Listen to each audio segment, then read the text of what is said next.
नमस्कार, रणक्षेत्र का वक्त। मैं आपके साथ आशीष प्रमोद गोस्वामी। देखिए, देश की राजधानी दिल्ली में इन दिनों सियासी पारा हाई है, ये आप सभी जानते हैं। बीजेपी और आम आदमी पार्टी के बीच आरोप प्रत्यारोप का दौर भी जारी है। लेकिन इस बीच एआईएमआईएम की एक हरकत ने हमें सोचने पर मजबूर कर दिया है। दरअसल एआईएमआईएम ने ऐसे दंगाई को टिकट दिया है जिन पर दिल्ली को जलाने का आरोप है। दरअसल ये वही आरोपी हैं, ये वही लोग हैं जिन्होंने 2020 के दंगों में राजधानी को आग में झोंक दिया था। अब इन्हीं आरोपियों के लिए जमानत की मांग करके एआईएमआईएम ने एक नया संदेश दिया है। सवाल यह है कि चुनाव प्रचार के लिए बेल एप्लीकेशन लगाकर बेल हासिल कर चुनाव प्रचार करने की जो परिपाटी लोकसभा चुनाव के दौरान अरविंद केजरीवाल ने शुरू की थी, क्या उसका इस्तेमाल अब दंगई और हत्या के आरोपी करेंगे? क्या करेंगे इस पर चर्चा, क्योंकि यह है बेहद गंभीर विषय। लेकिन इसके अलावा शराब घोटाले से संबंधित सीएजी रिपोर्ट और उस पर आरोप प्रत्यारोप की भी बात करेंगे। लेकिन सभी विषय उठाएं उससे पहले यह रिपोर्ट आप देख लीजिए कि मामला है क्या, उसके बाद में चर्चा करेंगे।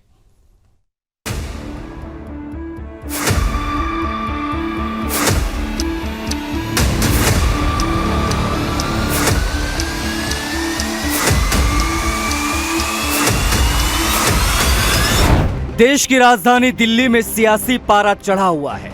कई सारे ऐसे विषय हैं जो अब निकल कर सामने आ रहे हैं और उसको लेकर सभी क्षेत्रीय दल अपनी अपनी सियासत चमकाने में लगे हैं। लेकिन इन सब के बीच में समझने वाली बात हो जाती है कि देश की राजधानी दिल्ली, जो कभी देश की शान थी, अब सियासी गंदगी और दंगाई राजनीति का अखाड़ा भी बन चुकी है। बीजेपी और आम आदमी पार्टी के बीच राजनीतिक लड़ाई तो पहले से चल ही रही थी, लेकिन अब एआईएमआईएम ने दिल्ली की राजनीति को हिंसा की गहराइयों में धकेलने का घिनौना खेल भी शुरू कर दिया है। दंगाई जो 2020 में दिल्ली को आग और खून के समंदर में डुबो चुके हैं, अब एआईएमआईएम के टिकट पर नेता बनने निकले हैं। ये वही चेहरे हैं जिनके हाथों पर दिल्ली के मासूमों का खून लगा है। एआईएमआईएम इन दंगाइयों को न केवल टिकट दे रही है, बल्कि अदालतों में इनके लिए जमानत की भीख भी मांगी जा रही है, ताकि ये लोग गली गली घूमें, अपने जहरीले प्रचार से समाज को फिर से बांटें। क्या ये वही दिल्ली है जिसने लोकतंत्र की ताकत पर भरोसा किया था? क्या लोकतंत्र अब दंगाइयों और गद्दारों का खिलौना बन चुका है? ये अपने आप में एक बड़ा सवाल है। याद करिए कैसे दिल्ली के पूर्व मुख्यमंत्री अरविंद केजरीवाल ने पहले जेल में रहकर राजनीति की शुरुआत की और अब अपने राजनीतिक फायदे के लिए हर वो काम कर रहे हैं जो देश के खिलाफ जाता है। क्या एआईएमआईएम उसी रास्ते पर चलकर दिल्ली को फिर से जलाने की साजिश रच रही है? क्या ये सवाल है। केजरीवाल का ये जमानती मॉडल क्या अब हर गद्दार और दंगाई को राजनीति में आने का रास्ता दिखा रहा है? एआईएमआईएम की यह हरकत सिर्फ राजनीति ही नहीं, बल्कि दिल्ली की शांति और सौहार्द को तोड़ने की एक सोची समझी साजिश है। ये दंगाई नेता बनकर किसका भला करेंगे, या फिर इनका असली मकसद है दिल्ली की सड़कों पर फिर से खून बहाना और मासूमों की जिंदगियों को नष्ट करना? हालांकि दिल्ली की राजनीति की अगर बात करें तो इस वक्त सियासी पारा चढ़ा हुआ है। दिल्ली कांग्रेस अध्यक्ष देवेंद्र यादव ने कहा है कि हम लगातार कहते आ रहे हैं कि कैग रिपोर्ट जल्द से जल्द पेश की जानी चाहिए। मुझे सोशल मीडिया से भी कुछ जानकारी मिली है जिसके अनुसार इस शराब सौदे से सीधे तौर पर सरकारी खजाने को 2000 करोड़ रुपए का नुकसान हुआ है। इसको लेकर वीरेंद्र सचदेवा की भी प्रतिक्रिया आई है। वहीं सांसद संजय सिंह ने भी भारतीय जनता पार्टी पर करारा हमला बोलते हुए कहा है कि किस प्रकार से फर्जी वोट जोड़े जा रहे हैं, बंगले के पते पर फर्जी वोट बीजेपी बनवा रही है। कुछ इस प्रकार से संजय सिंह ने भी बीजेपी पर बड़ा आरोप लगाया है और ये बड़ा खुलासा किया हुआ है। अब ऐसे में देखना होगा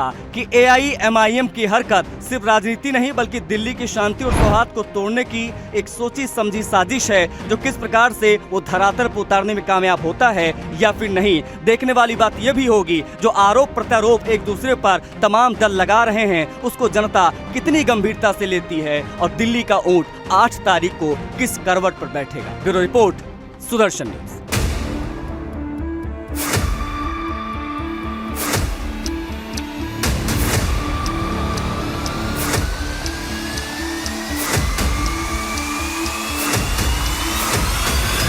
मेरा बड़ा सवाल इन सबसे ये है, अगर इनकी पॉलिसी इतनी ही अच्छी थी तो अरविंद केजरीवाल ने पॉलिसी वापस क्यों ली?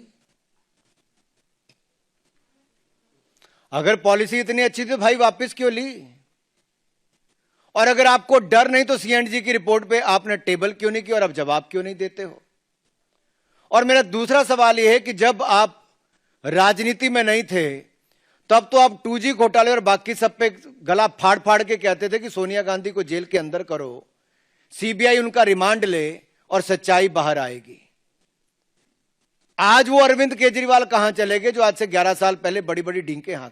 अरविंद केजरीवाल और उस समय के शराब के मंत्री मनीष सिसोदिया, ये घोटाला जानबूझकर किया गया घोटाला है। और इसमें जो सीएजी रिपोर्ट की जो जानकारी मिल रही है उसके हिसाब से तो सीधा सीधा ये प्लान करके किया गया है। एक्सपर्ट्स की राय ली गई, शराब नीति बनानी है, लेकिन उस राय को उठा के रद्दी में रख दिया सिर्फ कागजों पे। हमें सिर्फ ये दिखाना था कि हम कुछ कर रहे हैं।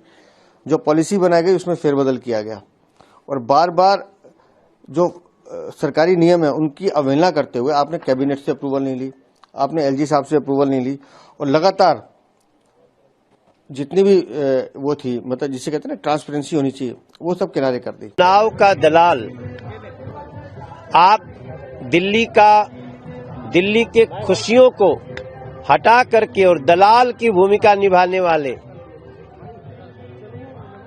आम आदमी पार्टी के मुखिया अरविंद केजरीवाल की सारी जो भ्रष्टाचार की कहानी है वो सीएजी ने बता दी है।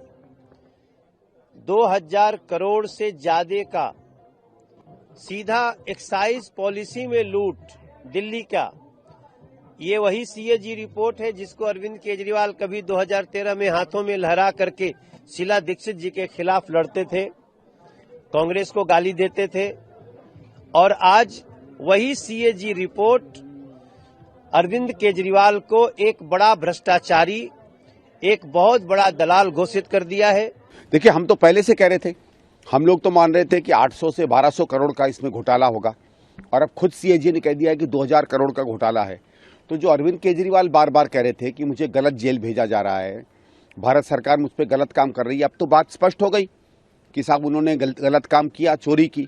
तो जैसे ये पहले आपको याद होगा 10-12 साल पहले इन्होंने कांग्रेस पे बहुत इल्जाम लगाए थे, आज वही इनके सर पर आके गिर रहे हैं। तो ये बात स्पष्ट हो जाती है कि दिल्ली में सही में जो आदमी अपने आप को कट्टर ईमानदार घोषित करता था, सीएजी की रिपोर्ट ने उसको कट्टर भ्रष्ट एक तरीके से घोषित किया है। और वो केजरीवाल जो सीएजी की रिपोर्ट की कसमें खाता था, अब उसके पास कोई नैतिक जगह नहीं बचती है कि वो राजनीति में रहे। उसको मेरे ख्याल से राजनीति छोड़ देनी चाहिए और एक अच्छे नैतिक व्यक्ति, जो वैसे मानता नहीं उनमें कोई नैतिकता है, खुद ही कहना चाहिए कि मुझे जेल में डाल दो। सीएजी की रिपोर्ट के बारे में हम लगातार इस बात को कहते रहे हैं कि ये टेबल जल्दी से जल्दी होनी चाहिए। और अभी मुझे भी सोशल मीडिया से भी कुछ जानकारियां हासिल हुई हैं, उसके अनुसार 2000 करोड़ का जो एक्सचेकर को नुकसान इसका सीधा सीधा इस शराब की डील से हुआ है। तो मैं ये पूछना चाहता हूं कि क्यों हम जिस बात को लगातार उठाते रहे कि सीएजी की रिपोर्ट को जो हमारी विधानसभा में है उसको टेबल किया जाना चाहिए। और मुझे दुख इस बात का भी है कि इसी दौरान विंटर सेशन भी रहा, दिल्ली हमारा केंद्र शासित प्रदेश है, क्या यही रिपोर्ट वहां पर टेबल नहीं की जानी चाहिए थी? देखिए, भाजपा का काम है झूठे आरोप लगाना। अभी भी जो कागज दिखा रहे हैं वो भाजपा के दफ्तर में बने हुए, कहाँ है सीएजी रिपोर्ट? भाजपा इसलिए ऐसा कर रही है ताकि उनसे जवाब ना पूछा जाए कि तुम्हारे जो लोगों ने कब्जे कर रखे हैं सांसदों के बंगलों पर और उसके ऊपर अवैध वोट जुड़वा रहे हैं, वो लोग कौन है, कहाँ, क्यों लोकसभा में जहां पर जिस घर में 4 ही वोटर थे वहां पर कैसे 45 वोटर हो गए? इसके जवाब दे भाजपा, इससे जवाब देते नहीं बन रहा। आज तक कोर्ट में एक भी प्रमाण आम आदमी पार्टी के किसी भी नेता के खिलाफ साबित नहीं हुआ, आज तक नहीं हुआ। ये तथाकथित शराब घोटाले में भी क्या हुआ? कोर्ट ने लताड़ा, ईडी को लताड़ा, सीबीआई को लताड़ा। एक ही रट्टा दिन रात इन लोग लगाए हुए हैं। वो मुख्यमंत्री का आवास था, जो मुख्यमंत्री होगा उसमें रहेगा। आप मुझे बताओ, 2700 करोड़ रुपए का घर बनाने वाला, 10 लाख का सूट पहनने वाला, 2.5 लाख का चश्मा पहनने वाला, 12-12 करोड़ की 6 गाड़ियां अपने काफिले में लेके चलने वाला, 8,400 करोड़ रुपए के जहाज में चलने वाला, वो व्यक्ति, उनकी पार्टी के लोग, और जो व्यक्ति एक दिन में 3-3 बार कपड़े बदलता है, फैशन डिजाइनर फेल है उसके आगे। नरेंद्र मोदी की पार्टी के लोग हमें सिखाएंगे कैसे रहना है, कैसे नहीं रहना है। तो दिल्ली में सियासी पारा हाई है। आरोप प्रत्यारोप किस प्रकार से लगाए जा रहे हैं वो आपने देखा, चर्चा करेंगे। लेकिन आज चर्चा दो मोर्चों पर हम करेंगे। मेरे पीछे जो आप देख रहे हैं, दंगाइयों की चाल, इलेक्शन की ढाल, ये बेहद गंभीर विषय है। क्योंकि पहले तो दंगाइयों को टिकट दिया गया, अब उनकी बेल की मांग हो रही है, याचिका दायर की जा रही है कि इनको प्रचार करना है, इनको बेल दिया जाए।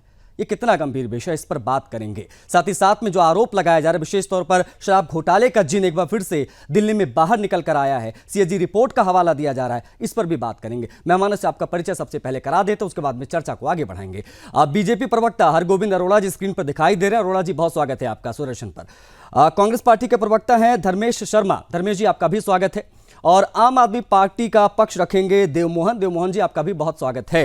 साथ साथ में संदीप चौधरी जी हैं, राजनीतिक विश्लेषक। संदीप जी से समझेंगे इन आरोपों का क्या आधार है और इसको जो जनता है, जो वोटर्स है, वो कितनी गंभीरता से ले रहे हैं। लेकिन सबसे पहले बात हम करेंगे दंगाइयों की, जिनको टिकट मिला है और उनकी जमानत के लिए अर्जी दायर की गई है। एक एक करके सभी से रिएक्शन लेना मैं चाहूंगा, एक एक करके इसी विषय पर सब अपना रिएक्शन दे। उसके बाद में डिबेट को हम खोलेंगे और गंभीरता से चर्चा करेंगे तमाम आरोपों पर भी। हरगोविंद अरोड़ा जी, सीधा सवाल आपसे, क्या अब वोट बैंक के खातिर दंगाइयों को दिल्ली में संरक्षण दिया जाएगा क्या? वंदे मातरम। वंदे मातरम जी। देखिए, दिल्ली के स्वास्थ्य के लिए आतिशबाजी तो हानिकारक थी, और अब दंगाई एक ये क्या देश से वफा निभाएंगे और क्या देशवासियों से वफादारी, जो सत्ता की मलाई खाने के लिए, सत्ता के सुख को भोगने के लिए घुसपैठियों को, देशद्रोहियों को, बांग्लादेशियों को यहां पर लाकर बसाएंगे और उसका खामियाजा पूरी दिल्ली भुगतेगी।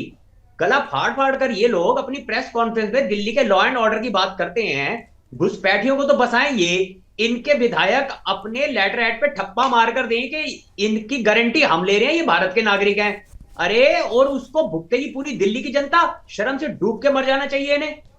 ठीक है, ठीक है। इन सब के बीच में मैं बता दूं कि AIMIM ने ताहिर हुसैन को टिकट दिया है और एक और दंगाई को उन्होंने टिकट दिया है, और ये हैं अभी जेल में बंद। अब ये चाहते हैं कि इनको बेल मिल जाए और ये जनता के बीच में जाएं, वोट मांगे। ये कहां तक सही है? क्योंकि एक परिपाटी अरविंद केजरीवाल ने शुरू की थी लोकसभा चुनाव के दौरान, आपको याद होगा, जेल में थे, उन्होंने याचिका लगाई, कहा कि मुझे जमानत दी जाए, मुझे प्रचार करना है, और उसके लिए कोर्ट ने उनको जमानत भी दी। लेकिन क्या अब वही हथकंडे ये दंगाई हत्या के आरोपी अपनाएंगे क्या? इस पर मैं सवाल पूछूंगा धर्मेंद्र शर्मा से। धर्मेंद्र जी,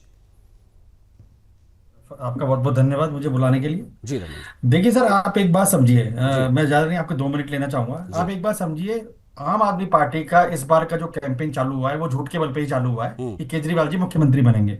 जो संभ्रांत व्यक्ति थे, जो आम आदमी पार्टी से जुड़े थे कि भ्रष्टाचार के मुद्दे पर एक अच्छी पार्टी है जिसके साथ हमें काम करना चाहिए, वो सब लोग तो छोड़ छोड़ के चले गए पार्टी को। तो अब इनके पास कोई बचा नहीं कैंडिडेट, तो इनको ये दंगा करने वाले, पब्लिक को परेशान करने वाले, पूर्वांचलियों को परेशान करने वाले, जनता को परेशान करने वाले कैंडिडेट मिलेंगे। ठीक है, अब इनके पास जो अच्छे बैकग्राउंड वाले कैंडिडेट है वो तो बचे नहीं, क्योंकि केजरीवाल जी जब जेल जाके आए तो कुछ तो सीख के आएंगे किस तरह के लोगों को हमको लेना है। वो ऑलरेडी पूरी जो अपनी Dharmendra ji, I am talking about AIMIM। ये उनकी चाल है, उनकी ये सियासी चाल है। वो दंगाई को टिकट दिए हैं, ताहिर हुसैन को उन्होंने टिकट दिया है, जो अभी जेल में बंद है। 2020 में जो CA वाले दंगे हुए थे, उसने दिल्ली को आग में झोंक दिया था। किस प्रकार से अंकित शर्मा, जो कि IB अधिकारी है, उनकी हत्या का आरोप इसके ऊपर लगा हुआ है। इस प्रकार की बहुत सारी चीजें। ऐसे दंगाइयों को, ऐसे जिहादियों को टिकट देना कहां तक सही है, जो AIMIM कर रही है? उस पर भी कुछ AIMIM की पॉलिटिक्स को आप बहुत अच्छी तरह समझते हैं। ठीक है, वो उन्हीं लोगों को लाती है, उन्हीं लोगों को लाने की कोशिश करती है जो कि समाज को तोड़ने का काम करते हैं। AIMIM का क्लियर कट एजेंडा है कि ऐसे लोगों को लाओ जो समाज में विध्वंसता फैलाएं, लोगों को परेशान करें, जनता को शांति से ना रहने दें। और उनकी कोशिश हमेशा ये रहती है कि जो अच्छे वोटर हैं वो डरें और बाहर ना निकलें वोटिंग करने के लिए, क्योंकि अच्छा वोटर अगर बाहर निकलेगा, वोटिंग करेगा, तो कांग्रेस जैसी पार्टी को जो है वोट देने की कोशिश करेगा और एक अच्छी पार्टी सरकार बनाने के उसमें आएगी। तो AIM और AIM जो पार्टी है, मैं उसका कोई अस्तित्व दिल्ली के अंदर मानता नहीं। बने रहिए धर्मेश जी, बने रहिएगा आप हमारे साथ। आम आदमी पार्टी के प्रवक्ता भी हैं हमारे साथ, देवमोहन जी, अब मैं आपका रुख करूंगा। जो परिपाटी अरविंद केजरीवाल साहब ने लोकसभा चुनाव में शुरू की थी, शराब घोटाले के आरोप में वो जेल में बंद थे, उसके बाद उन्होंने याचिका लगाई, वो जेल से बाहर आए, उन्होंने प्रचार किया। हालांकि 7 सीटें आप हार गए लोकसभा चुनाव में, लेकिन अब वही कॉपी पेस्ट कर रही है AIMIM। वो दंगाइयों को टिकट दे रहे हैं और दंगाई अब बेल के लिए याचिका दायर कर रहे हैं कि हमको बेल दो, हम चुनाव प्रचार करेंगे। सभी को नमस्कार। देखिए, MIM क्या कर रही है क्या नहीं, उससे मेरा बहुत सरोकार नहीं है उस पार्टी से, तो मैं उसकी बात तो क्या रखूंगा। नहीं, लेकिन ये विषय आपको नहीं लगता सर कि बेहद संवेदनशील है? दंगाई को टिकट दिया गया, आरोप लगा, वो भी जेल में बंद है, ऑलरेडी अभी जेल में बंद है। दिल्ली में किस प्रकार की 2020 में आग लगी थी, आप तो सत्ता में थे, आपको बेहतर पता होगा। आपने बिल्कुल सवाल पूछा है और मैं उसी का जवाब दे रहा हूँ। जवाब सुन लीजिए पहले। देखिए, एमआईएम क्या कर रही है, क्या नहीं कर रही है, वो उनका पार्टी का, बीजेपी क्या कर रही है, क्या नहीं कर रही है, वो उनके पार्टी का इंटरनल मैटर। लेकिन हमारा आपने नाम इनसे जोड़ा है, मैं बता रहा हूं कि हमें जब पुलिस ने, ईडी ने और सीबीआई के थ्रू नरेंद्र मोदी जी ने जब गिरफ्तार किया तो हम कोर्ट गए और हमें कोर्ट के संविधान और कोर्ट के फैसले पर पूरा भरोसा है। हमने ये डिसाइड किया कि हमें कोर्ट जाना है, बेल के लिए एप्लीकेशन लगानी है क्योंकि हम निर्दोष हैं, और कोर्ट ने ये माना कि प्राइमा फेसाई एक सबूत भारतीय जनता पार्टी के 2 तोते सीबीआई और ईडी नहीं दे पाए, जिसकी वजह से हमें बेल दी गई और हम बाहर हैं, चुनाव प्रचार कर रहे हैं। बहरहाल ये कह रहे थे कि सिक्योरिटी का इशू बीजेपी और भारतीय जनता पार्टी पे हम लोग कह रहे हैं कि ये सुरक्षा नहीं दे पा रहे दिल्ली। 10 सालों से दिल्ली की जनता ने 2 तरह की राजनीति को देखा। पहली राजनीति सेवा भाव की राजनीति, काम करने वाली राजनीति जो आम आदमी पार्टी करती, और दूसरी राजनीति भारतीय जनता पार्टी की गाली गलौज की राजनीति। गाली गलौज पार्टी इसका नाम पड़ गया है। इन्हें काम दिया था दिल्ली की जनता ने दिल्ली की सुरक्षा करने का, ठीक है, पिछले 10 साल से। मैं आऊंगा। 10 सालों में इन्होंने लॉ एंड ऑर्डर की ऐसी धज्जियां उड़ाई हैं। ओके, मैं उस पर भी आऊंगा देवमोहन, मैं उस पर भी आऊंगा, क्योंकि मैं चाहूंगा कि ये जो पहला विषय है इस पर एक ओपनिंग रिमार्क सभी के हो जाए। उसके बाद बहुत सारे आरोप प्रत्यारोप हैं जो बीजेपी ने आप पर लगाए हैं, आज के ही बहुत सारे ताजा मामले हैं, उस पर भी मैं आऊंगा, उस पर भी आपसे बात करूंगा, लेकिन एक एक सबके ओपनिंग रिमार्क बहुत जरूरी। पहले संदीप चौधरी जी दिखाई दे रहे स्क्रीन पर। संदीप जी, अब मैं आपका रुख करूंगा। अब तक हम देखते थे सियासत में माफिया राज, अब हम देख रहे दंगाई राज। दंगाइयों को टिकट दो, उसके बाद में मुस्लिम वोट बैंक को साधने की कोशिश जो एआईएमआईएम करती यहां दिखाई दे रही है। इस प्रकार की चीजों की पॉलिटिक्स में एंट्री किस तरफ इशारा है? देखिए गोस्वामी जी, एक समय था हकीकत में कि बाहुबलियों का राज होता था, राजनीति में बाहुबलियों को टिकट दिया जाता था। आप उन्हें दंगाई कह सकते हैं, क्रिमिनल कह सकते हैं। जेलों से लोग चुनाव लड़ते थे और चुनाव जीत जाते थे। लेकिन 2014 के बाद जब मोदी जी आए तो राजनीति में हमें काफी परिवर्तन दिखाई दिया। लेकिन जिस तरीके से एआईएमआईएम का जो काम करने का तरीका है उसमें कहीं ना कहीं कट्टरवाद दिखाई देता है। और ओवैसी, दोनों ओवैसी बंधुओं की मैं बात करूंगा, वो ऐसे अपने लोगों को, अपने समाज के ऐसे लोगों को आगे लाना चाहते हैं, जैसे ताहिर हुसैन जैसे लोग हैं जो जेलों में गए, जिनके ऊपर बड़े बड़े आरोप लगे। कहीं ना कहीं वो ये मैसेज भी देना चाहते हैं अपने समाज को कि जिस तरीके से हिंदुत्व की राजनीति बीजेपी करती है तो मुसलमानों को भी मुस्लिम नेता के पीछे लामबंद होने की जरूरत है। आप कांग्रेस के गांधी परिवार के पीछे या समाजवादी पार्टी के अखिलेश यादव के पीछे आपको भागने की जरूरत नहीं है। जिस तरीके से हिंदुत्व की राजनीति बीजेपी करती है या हिंदू लोग करते हैं, उसी तरीके से मुस्लिम की जो राजनीति है वो एआईएमआईएम कर सकती है, वो ओवैसी बंधु कर सकते हैं। इसलिए वो इस तरीके के लोगों को जो बहुत ही ज्यादा समाज के लिए खतरनाक हो सकते हैं या जो विवादास्पद लोग कह सकते हैं आप, उनको सामने ला करके एक ऐसा फेस बनाना चाहते हैं और कहीं ना कहीं चुनाव को प्रभावित करना चाहते हैं। बहुत गंभीर ये विषय है, इसलिए मैंने इसको उठाया और मैं चाहता था कि सभी लोग अपनी अपनी प्रतिक्रिया दें, क्योंकि एक नहीं बल्कि दो ऐसे दंगाई हैं। एक शफाउर रहमान है जिसको ओखला से टिकट दिया एआईएमआईएम ने, और मुस्तफाबाद से ताहिर को टिकट दिया, ताहिर हुसैन को, जिसके ऊपर अंकित शर्मा की हत्या का आरोप है, वो जेल में बंद है और ये दोनों जिहादी जेल में बंद हैं। अब कोर्ट में इन्होंने याचिका दायर की है कि भैया हमको जमानत दे दो, हम जनता के बीच में जाएंगे। ये परिपाटी जो शुरू हो गई वो कैसे खत्म होगी और ये कितना जरूरी है कि इस प्रकार के आरोपियों को, हत्या आरोपियों को, जिहादियों को टिकट ना मिले, पार्टियां इसका विशेष ध्यान रखें, इस पर भी बात बहुत जरूरी थी। खैर, अब मैं चर्चा को खोलूंगा और हमारे साथ बहुत सारे मेहमान आपको स्क्रीन पर दिखाई दे रहे हैं, एक करके सभी से ताजा मामलों पर भी हम चर्चा करेंगे। भारतीय जनता पार्टी का मैं रुख करूंगा। तमाम आरोप आप लोग लगा रहे हैं अरोड़ा जी, हर दिन अब आप लोगों ने शराब घोटाले का जिन एक बार फिर से बाहर निकाला है, सीएजी का हवाला आप लोगों ने दिया है। आप वाले करे कौन सी सीएजी रिपोर्ट, कोई सीएजी रिपोर्ट आई नहीं, आप लोग खुद छपवा लेते हैं अपने अपने दफ्तर में, उसके बाद में लेकर आप मीडिया के सामने आ जाते हैं। एक ये बात।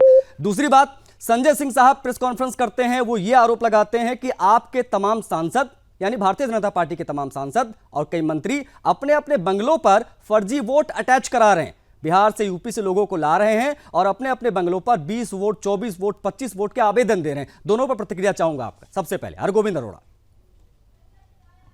देखिए, मीडिया समाज का एक आईना है, उसके माध्यम से सभी कृत्य जग जाहिर है, पूरी पारदर्शिता, पूरी ट्रांसपेरेंसी है।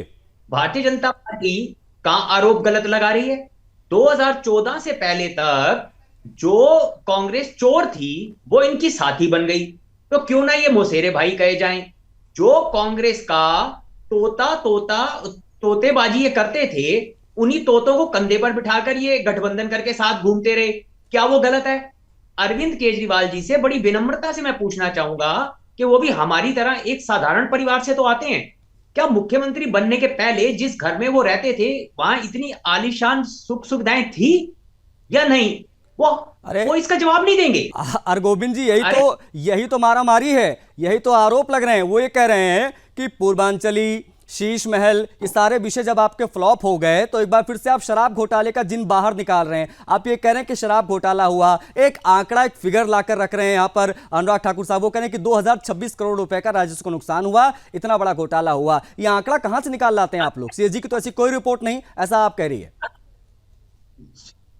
जमीन पर दिल्ली केस आप जैसे, हम जैसे सभी साधारण नागरिकों ने देखा, और ये जो तथाकथित सेकुलर बनते हैं अपने आप को, तो मार्लिना नाम में क्या आपत्ति थी इन्हें?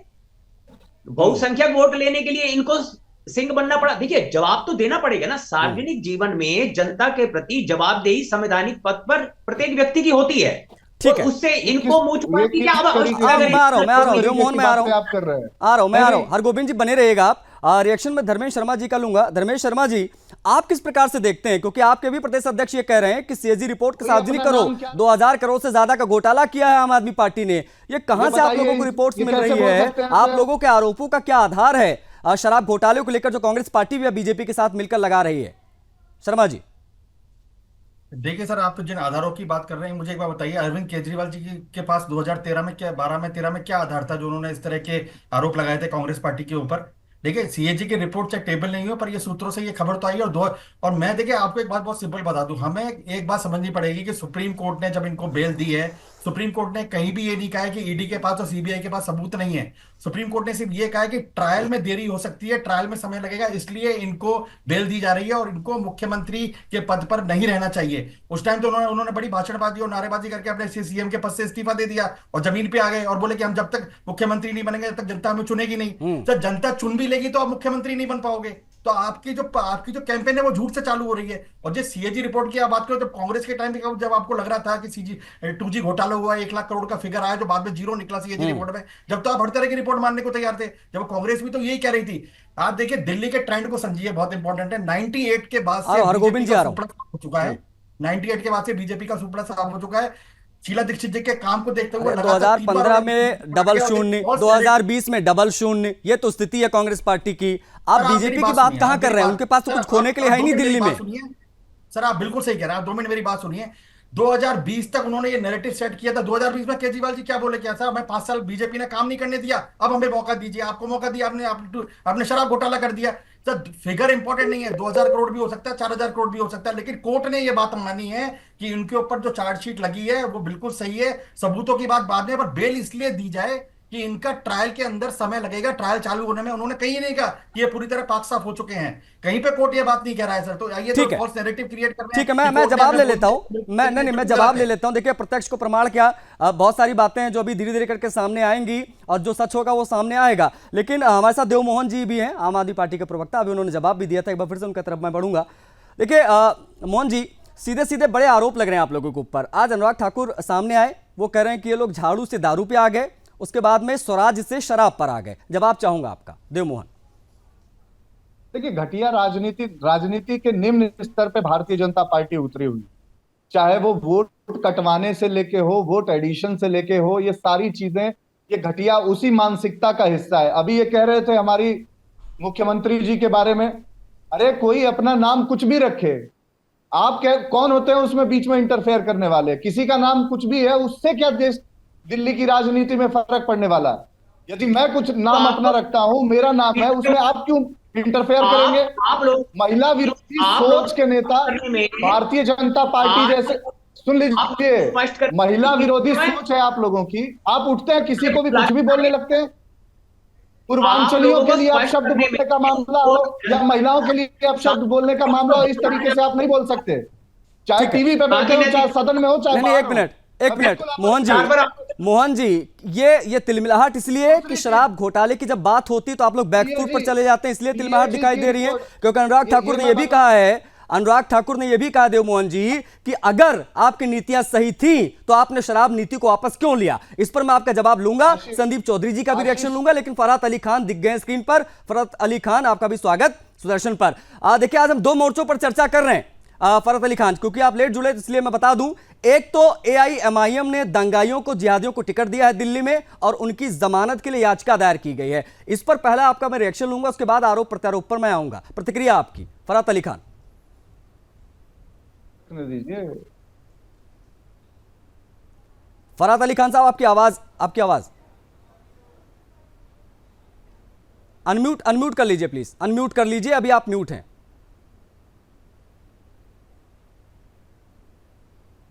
अब बोले, आप अनम्यूट करके बोलिए। नहीं, आपकी आवाज नहीं आ पा रही है, कोई टेक्निकल एरर हो सकता है। कोशिश करता हूं मैं एक बार फिर से।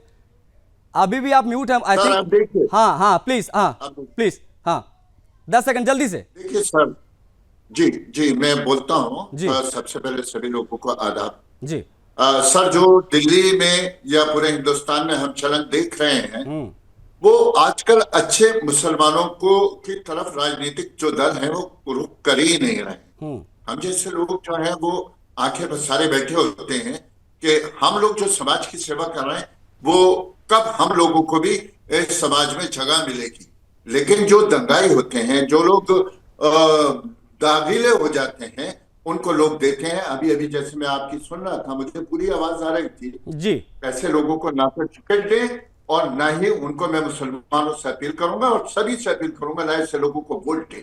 ठीक है, अच्छे लोगों की राजनीति में जरूरत है। ठीक है, मैं इंटरप्ट इसलिए कर रहा हूं क्योंकि समय ब्रेक का हो गया है, लेकिन जब ब्रेक से लौटूंगा फरहत साहब तो मैं आपसे समझूंगा कि वोट बैंक की सियासत के लिए दंगाइयों को संरक्षण देना किस प्रकार से सही है। साथ ही साथ में जो आरोप लगाए गए, इसकी शुरुआत मैंने कर दी है ऑलरेडी। आम आदमी पार्टी के ऊपर कई गंभीर आरोप लगे हैं, आम आदमी पार्टी वाले बीजेपी पर आरोप लगा रहे हैं। कांग्रेस की मौजूदा स्थिति क्या है इस चुनाव में? शीश महल के बाद पूर्वांचली का मुद्दा सामने आया, उसके बाद एक बार फिर से शराब घोटाले का जिन आ गया है बाहर और लग गया है बहुत बड़ा प्रश्न चिन्ह लगा है। ये प्रश्न चिन्ह अरविंद केजरीवाल पर चर्चा हम करेंगे। एक बार फिर से चर्चा की शुरुआत हम करेंगे। हमारे साथ तमाम मेहमान आपको टीवी स्क्रीन पर दिखाई दे रहे हैं। हरगोविंद अरोड़ा जी, आपका मैं रुख करूं उससे पहले मैं संदीप जी का रिएक्शन लेना यहां पर जरूरी समझूंगा, क्योंकि बेहद गंभीर आरोप लग रहे हैं और कई सारे आरोप हैं, सभी पर एक एक करके मैं रिएक्शन ले रहा हूं। संदीप जी, आम आदमी पार्टी वाले ये कह रहे हैं कि भारतीय जनता पार्टी चुनाव आयोग की आंखों में धूल झोंक रही है और एक नए तरीके का करप्शन हो रहा है चुनाव में। क्या यह संभव है कि चुनाव आयोग की आंखों में धूल झोंक दे भारतीय जनता पार्टी? जो आरोप आम आदमी पार्टी लगा रही है उस पर रिएक्शन लूंगा आपका। देखिए गोस्वामी जी, ये चुनावी माहौल है और चुनावी माहौल में इस तरीके के आरोप प्रत्यारोप आपको देखने को मिलेंगे। ऐसा किसी एक पार्टी के हाथ में नहीं हो सकता कि आप चुनाव आयोग की आंखों में धूल झोंक देंगे और अपने तरीके से सारी चीजें कर लेंगे। अगर बीजेपी इतना कुछ करती तो 3 बार मुख्यमंत्री की शपथ अरविंद केजरीवाल नहीं ले पाते। तो ये चीजें अभी आपको देखने को मिलेंगी, क्योंकि चुनाव होने में अभी समय है। तो अभी तो देखिए नेताओं के रंग निकल करके बाहर आएंगी, अभी लैंग्वेज और बदलेगी, राजनीति का स्तर और गिरेगा। तो सबसे बड़ी चीज ये है कि अरविंद केजरीवाल जो कांग्रेस को रिप्लेस करके आए थे, कांग्रेस जो शीला दीक्षित की कांग्रेस थी, जिसने इतने फ्लाईओवर बनवाए, जिसने दिल्ली में काफी काम कराए, गेम्स हुए, स्टेडियम बने, आप मुझे ये बताइए कांग्रेस को रिप्लेस करके जो जनता ने मैसेज दिया था कि हम कुछ नया देखना चाहते हैं, जो जनता से बात की गई थी, ऐसा आप दिल्ली में नया क्या देखते हैं? क्या आज आप पोल्यूशन फ्री दिल्ली देखते हैं? क्या आज आप करप्शन फ्री दिल्ली देखते हैं? क्या आज शराब घोटाले की बात नहीं हो रही है? क्या कोई नई स्कूल बनाए गए? तो कुल मिलाकर के अरविंद केजरीवाल की भी फजीयत हो रही है। अरविंद केजरीवाल के नेता बीजेपी पर आरोप प्रत्यारोप लगाकर कहीं ना कहीं माइलेज लेने के चक्कर में है, लेकिन मुझे लगता है इस बार अरविंद केजरीवाल की राह मुश्किल है। क्योंकि कई बड़े नेता जेल में रहे हैं जिनका चेहरा दिखाकर इलेक्शन लड़ा जाता था, और एक दो चेहरे ऐसे भी हैं जिनको चुनाव नहीं लड़वाया जा अच्छा, रहा एक चीज और पॉइंट टू बी नोटेड ये है संदीप जी कि इस बार विकास की बात हो ही नहीं रही है। ये अरविंद केजरीवाल 2020 में ये बयान दे रहे थे कि अगर मैंने काम नहीं किया तो मुझे वोट मत करिएगा। ये कॉन्फिडेंस दिखाया था अरविंद केजरीवाल ने, तब जाकर उन्होंने 62 सीटें जीती थी। लेकिन अब विकास की बात कोई नहीं कर रहा है। आई am talking about BJP and आम आदमी पार्टी एंड कांग्रेस ऑल्सो। कोई इस प्रकार की बात नहीं कर रहा है। जल्दी से मैं चाहूंगा आप समाहित कीजिए संदीप जी, फिर मैं रिएक्शन बाकी मेहमानों को लूंगा। देखिए गोस्वामी जी, अरविंद केजरीवाल की लोकप्रियता और विश्वसनीयता पर उस दिन प्रश्न चिन्ह लग गया था जब लोकसभा चुनाव में अरविंद केजरीवाल ने कहा था कि अगर मुझे जेल से बाहर काटना है तो लोकसभा जिता दीजिए, और दिल्ली की जनता ने वोट की और एक भी लोकसभा सीट अरविंद केजरीवाल को नहीं दी। मतलब ये अपने आप में गंभीर चुनौती आम आदमी पार्टी के लिए है। क्या मैं गलत कह रहा हूं देवमोहन जी? टेंशन तनाव तो दिख रहा है आप लोगों को चेहरे पे। आप लोगों ने जो कहा था, जिसका जिक्र अभी संदीप जी ने किया, जनता ने तो ऐसा किया नहीं लोकसभा चुनाव में। अब विधानसभा चुनाव में जनता आपका साथ क्यों देगी? क्योंकि आरोप बड़े गंभीर लगा रही बीजेपी आप पर, और आप लोग भी काफी ज्यादा बेचैन और व्याकुल दिख रहे हैं। देखिए आशीष जी, आपने कहा क्या मैं गलत कह रहा हूं? हाँ, आप बिल्कुल गलत कह रहे हैं, क्योंकि आप बता रहे थे कि पिछले 10 सालों के काम पे बात नहीं कर रहे। हम लोग पिछले 1 साल से लगातार गलियों गलियों में जा रहे हैं, घरों घरों में हमारे कार्यकर्ता जा रहे हैं, और हमने क्या क्या काम किए। जैसे हमने चुनाव से पहले वादा किया था, 2015 के चुनाव से पहले, बिजली हाफ पानी माफ करेंगे। हम आए, हमने बिजली माफ कर दी, पानी भी माफ कर दिया। ये बीजेपी वाले आके क्या कहते थे? दिल्ली में कोई एक ऐसा घर आप बता दीजिए मुझे देवमोहन जी, जहां पर 12 महीने फ्री बिजली मिल रही हो। कोई एक घर बता दीजिए, या सामान बिजली का बिल आ रहा हो सभी को 12 महीने। क्या ये संभव है? एवरेज ऐसा हो रहा है? एवरेज 16/22 बिहारीपुर एक्सटेंशन करावल नगर चले जाइए, वहां 12 महीने बिजली का बिल फ्री में आ रहा है। एक घर आपने पूछा, मैं सैकड़ों हजारों 55% दिल्ली वालों का लगातार जीरो बिल आ रहा है। तो जब काम पर इतना भरोसा है तो आज ये पूर्वांचलियों का विषय है। आज ये आप लोग कह रहे हैं कि हमारे साथ धोखा हो रहा है, चुनाव में हेरफेर हो रहा है। इस प्रकार के आरोपों की जरूरत क्या है? अरे भाई, जब काम किया है तो टेंशन किस बात की? बैठिए आराम से, जीतेंगे चुनाव। नहीं, चुनाव सतर्कता से लड़ा जाता है। सतर्क क्यों नहीं रहेंगे हम हर चुनाव को एक चुनौती लेते हैं, और सतर्कता से, बारीकी से चीजों को देखते हुए हमारे कार्यकर्ता जुनून के साथ लड़ते हैं। तो इसमें क्या बुराई है? ये शराब घोटाले के जो आरोप लगातार लग रहे हैं, क्योंकि एक बार फिर से देखिए, हिसाब दिल्ली को दे रहे हैं, और दिल्ली से ये जो शराब घोटाले वाले आरोप हैं, जिन आरोपों में आपके 3 मंत्री जेल गए, 15 विधायक जेल गए, पूरा डेटा लेकर आज अनुराग ठाकुर सामने आ जाते हैं, उस पर बोलने से आप लोग बचते क्यों हैं? अगर आप ये कहते हैं कि आपकी शराब की नीतियां सही थी तो उसको वापस क्यों लिया? ये सवाल भी बीजेपी पूछ रही है। इस पर भी कुछ बोल दीजिए, फिर मैं अरविंद जी का रिएक्शन लूंगा। देखिए, कामों को, चीजों को रोकना, उनको फेल करने में भारतीय जनता पार्टी लगी रही, इतने सालों तक लगी रही। हमने बोला कि हम सीसीटीवी का जाल बिछाएंगे, इन्होंने मजबूर कर दिया कि एक चुनाव मुख्यमंत्री इनके घर में। एलजी वाले आरोप मत लगा देना, अब एलजी वालों पे मत आ जाना कि एलजी काम नहीं करने देते, प्लीज। अब मुझे लगता है कि जनता समझ चुकी है इस चीज को। आशीष गोस्वामी जी, जनता समझ गई है, आप नहीं समझ पा रहे हैं, आप लोग नहीं समझ पा रहे हैं। चाह रहा हूं समझा दीजिए ना फिर। देखिए, ज्यादा समय आपको इसलिए दे रहा हूं क्योंकि आरोप बड़े लगाते हैं आप लोग। एलजी रोक देते, एलजी रोक देते। लग रहा है एलजी का सिस्टम 2013 से पहले था ही नहीं दिल्ली में। आपने देखा कि नहीं देखा 2017-18 में? हाँ, गोविंद अरोड़ा जी आप थे। आप बताइए कि एक मुख्यमंत्री, चुना हुआ मुख्यमंत्री, अपने राज्य में सीसीटीवी कैमरे लगाने के लिए धरने पे बैठा था कि नहीं लेफ्टिनेंट गवर्नर के घर में? आप बताइए, नहीं बैठा? धरने से आपकी पार्टी निकली तो धरना ही नहीं देंगे, क्या देंगे आप? काम के नाम पे आए थे, काम कर रहे हैं। ठीक है, हरगोविंद अरोड़ा जी का रिएक्शन लूंगा। काम कर रहे हैं। हरगोविंद अरोड़ा जी, आरोप आपने बेहद गंभीर लगाया, आपने सारी बातें देवमोहन की सुनी। वो तो सीधा ये कह रहे हैं कि आप लोग का काम सिर्फ यही है कि जो अच्छा काम करे उसमें व्यवधान उत्पन्न करो, फर्जी के आरोप लगाओ और सेटिंग चुनाव आयोग में करके फर्जी वोट बढ़वाओ। इस प्रकार के गंभीर आरोप लग रहे हैं। सिलसिलेवार सभी पर जवाब चाहूंगा, उसके बाद धर्मेश जी में आ रहा हूं। देखिए धर्मेंद्र भाई और देव भाई, देखिए आपका कार्यकर्ता किस मुंह से तो जनता के बीच में वोट मांगने जाएगा, और जो आप लोगों की विश्वसनीयता है वो कहां रही? शराब घोटाले से जो आदमी जमानत पे बाहर आता है और आप उसके साथ गठबंधन बना के लोकसभा का चुनाव लड़ते हैं, जो व्यक्ति आप चोर साबित, अभी आपने कहा था ना कि उनके पास कोई सबूत नहीं थे, लेकिन तब भी आप तश्तरी में रख के सबसे पहला समर्थन लेके उनके पास गए, और आज भी आप लोग खुलेआम ये कह रहे हैं कि दिल्ली में अगर कुछ सीटें कम पड़ गई तो कांग्रेस समर्थन दे देगी। तो भाई क्यों ना गले में भैया डाल के चुनाव लड़ लिया? विश्वसनीयता तो दोनों की क्वेश्चन मार्क है, दोनों पर प्रश्न चिन्ह है, दोनों राजनीतिक दलों पर। तो जनता से आपका कार्यकर्ता जो 4 महीने 6 महीने पहले कांग्रेस के साथ वोट मांग रहा था और कांग्रेस वाला आम आदमी के साथ आपका कार्यकर्ता वोट मांग रहा था, आज वो कहेगा ये दोनों चोर चोर हैं, इनके विरोध में वोट आप हमें दीजिए। तो जनता इतनी परेशान हो चुकी है, जनता तो तय कर चुकी है, उसको जनता को पता है आप लोगों की पैकिंग हो चुकी है। ठीक। और आप लोग जब बार बार एक बात पर आकर जो वोटर लिस्टों की आप लोग जिक्र करते हैं, अरे साहब सभी राष्ट्रीय चैनलों ने खुद दिखाया, जो घर बंद पड़े हैं वहां 50-50 अल्पसंख्यकों को वोट निकले।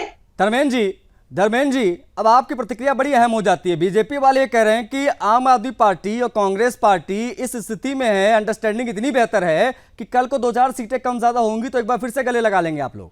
क्या इन बेसिस पे चुनाव हो रहा है? अगर ऐसा हो रहा है तो जनता भी बड़ी समझदार है, संभल के रहिएगा।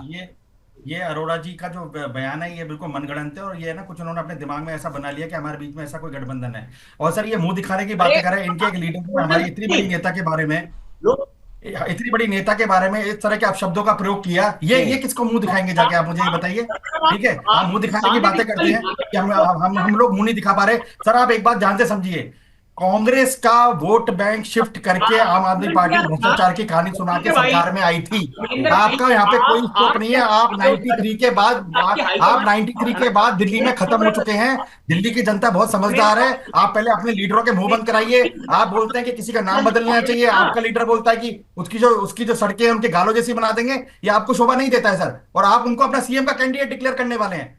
तो सर ये मॉरल पॉलिसिंग आप हमारे साथ मत करिए। ठीक है, कांग्रेस जो है, कांग्रेस उसी तरह से काम करे, कांग्रेस ईमानदारी से ग्राउंड पे काम कर रही है। आज ना आपके पास मुद्दे हैं सर डेवलपमेंट के, ना आम आदमी पार्टी के पास है। आम आदमी पार्टी 2020 में तो रोते रोते आए थे कि सर आम आदमी पार्टी वाले बता तो रहे थे। अभी देवमोहन जी कह रहे हैं कि हम सीसीटीवी लगाना चाहते थे, एलजी साहब ने अड़ंगा लगा दिया। हम कोई भी काम श्री गणेश करना चाहते हैं, एलजी सामने आ जाते हैं। एलजी की फ्रीजिंग लगा रखी बीजेपी ने, इस प्रकार के आरोप लगाती तो है। सर केजरीवाल जी ने एक पॉडकास्ट के अंदर ये दावा किया कि उनका गिनीज बुक के अंदर नाम है दिल्ली में सीसीटीवी लगाने में। हमारे शीला दीक्षित जी को देखिए, 15 साल एलजी के साथ कितना अच्छा मिलकर काम किया था। कोऑर्डिनेशन बहुत इंपॉर्टेंट होता है। आप देखिए ये बात समझिए कि बीजेपी ने एलजी साहब का इस्तेमाल किया है। ठीक है, हम बिल्कुल ऐसा नहीं करेंगे। और दूसरी बात सर, इनको ना मॉरल पुलिसिंग का तो बिल्कुल अधिकार ही नहीं है करने का। ये खुद जानते हैं। देवमोहन बड़े सारे ठीक है, मैं आ रहा हूं धर्मेंद्र जी, मैं आ रहा हूं। हरगोविंद जी आप भी रिएक्शन दीजिएगा, लेकिन देवमोहन का रिएक्शन बड़ा जरूरी। विकास की बड़ी बात आप लोग करते हैं, विशेष तौर पर जब आप डिबेट्स में आते हैं, लेकिन जब मैं बात यमुना की सफाई की कर देता हूं तो उस पर आप लोगों के पास कोई जवाब नहीं होता है। I am not talking about only you. बहुत सारे प्रवक्ता जो आते हैं वो यही से मैंने देखा कि गोल गोल बातों को घुमाने लग जाते हैं। यमुना सफाई की बात पर आप कुछ नहीं कहते हैं। जब आप इंफ्रास्ट्रक्चर डेवलपमेंट की बात आती तो आप कुछ नहीं कहते हैं। कितने अस्पताल आपने बना दिए, इस पर आप कुछ नहीं कहते हैं। कितनी आपने बिल्डिंगें खड़ी कर दी, कितनी सड़कें आपने बना दी, इसके बारे में कोई बात नहीं होती। कितनी यूनिवर्सिटीज आपने बना दी, इसके बारे में कोई बात नहीं होती। अब अगर अनुराग ठाकुर सामने आकर ये कहते हैं कि आप झाड़ू से दारू पर आ गए तो गलत क्या कहते हैं? नहीं, किसने कहा कि हमने कितने अस्पताल बना दिए? और अरे डेटा बताइए, वो डेटा पूछते हैं, डेटा, क्योंकि बीजेपी वाले डेटा लेकर आए कि 2026 करोड़ का घोटाला किया आपने शराब के नाम पर। सीएजी रिपोर्ट लेकर बैठे हैं अनुराग ठाकुर। ये घोटालों की बात क्या करेंगे? भारतमाला प्रोजेक्ट देखा आपने? आरोप का जवाब आरोप नहीं होता सर। मैं चाहूंगा कि आप अगर इतने मजबूत हैं तो इस पर आप बोलिए। आप यमुना सफाई पर बोलिए। ये जो शगुफा आपने छोड़ा था 2015 में कि यमुना की सफाई होगी, क्या सफाई होगी यमुना की? आपको सुनना चाहिए हरगोविंद। मैं लगातार आपको सुन रहा हूं, लेकिन मैं चाहता हूं कि जब आप मुद्दे से आपकी गाड़ी डिरेल हो जाती है तो वापस लेकर आऊंगा ना आपको पटरी पे। आजादी के बाद 35 सालों में 24,300 कमरे बना पाई थी देश की दोनों सरकारें मिलके। दिल्ली के अंदर भारतीय जनता पार्टी और कांग्रेस मिलके आजादी के बाद 35 सालों में हमने उसमें इंफ्रास्ट्रक्चर चेंज किया और 22,200 कमरे बनाने का काम 9 सालों में अरविंद केजरीवाल जी की सरकार ने किया। शानदार साइंस की लैबें, टीचर्स को विदेशों में ट्रेनिंग के लिए भेजने का काम किया। जेई एनआईटी में बच्चों का, नीट में और जेई में बच्चों का एडमिशन ज्यादा होने लग गया। बच्चे तमाम फील्ड्स में। और जब डोनाल्ड ट्रंप, और देखिए फोटो शूट की जब बात आई थी कि किसी अच्छे स्कूल में गुजरात के फोटो शूट कराना है तो प्रधानमंत्री जी को टेंट का यही स्कूल आरोप बना तो के बैठना आम पड़ा। आदमी पार्टी पर भी टेंट लगते का हैं। स्कूल एक बनाने का डेमो मॉडल आपने खड़ा कर दिया है स्कूल का और तमाम चीजों का। जब कोई नेता आता है, जब कोई अभिनेता आता है तो अरविंद केजरीवाल हाथ पकड़ के घुमाते, भैया आओ देखो इतना बेहतरीन तो हमने स्कूल बना दिया। लेकिन 10 संख्या बजे कितनी है? आपको आज मैं ग्राउंड पर जा रहा हूं तो दिल्ली में कूड़े का ढेर दिखता है, एमसीडी आपके हाथ में, 11 साल से सत्ता आपके हाथ में है, ग्राउंड पर काम नहीं दिखता, ग्राउंड पर काम नहीं दिखता। इसी बात हो रही है। अरोड़ा जी 10 सेकंड दे रहा हूं, अरोड़ा जी 10 सेकंड। हरगोविंद जी को या जो भी ये सवाल पूछ रहा है उससे चैलेंज जी। दिल्ली के जिस विधानसभा में कहेंगे, जिस स्कूल में कहेंगे उस स्कूल में जाएंगे हम हर दिल्ली के ठीक है। एक जल्दी से अरविंद जी का छोटा सा रिएक्शन लूंगा फिर मैं क्लोज करूंगा। हरगोविंद अरोड़ा जी जल्दी से। नाम पर, कूड़े के पहाड़ हटाने के नाम पर जब आपने वोट लिए, आज आप दिल्ली की जिस विधानसभा में चलिए कूड़े का समुंदर सड़कों पर है। ठीक है, ठीक है। फरहत अली खान कुछ बोलना चाह रहे हैं, ज्यादा समय मैं आपको दे नहीं पाया। फरहत अली खान आप अपनी बात रख लीजिए पिल्दी, उसके बाद क्लोज करूंगा मैं इस डिबेट को। चंद लाइनें बोल देता हूं उसके बाद जी। कि छुप छुप के आए भरना क्या। अरविंद केजरीवाल जी से पूछ रहा हूं, छुप छुप के आए हैं भरना क्या, जब काम किया तो डरना क्या। ठीक है, आपको ठीक है। मेरे पास समय सीमित रहता है थोड़ा सा इस डिबेट में। मैं कोशिश यही कि इसकी ज्यादा से ज्यादा सवाल आप लोगों से लिया जा सके।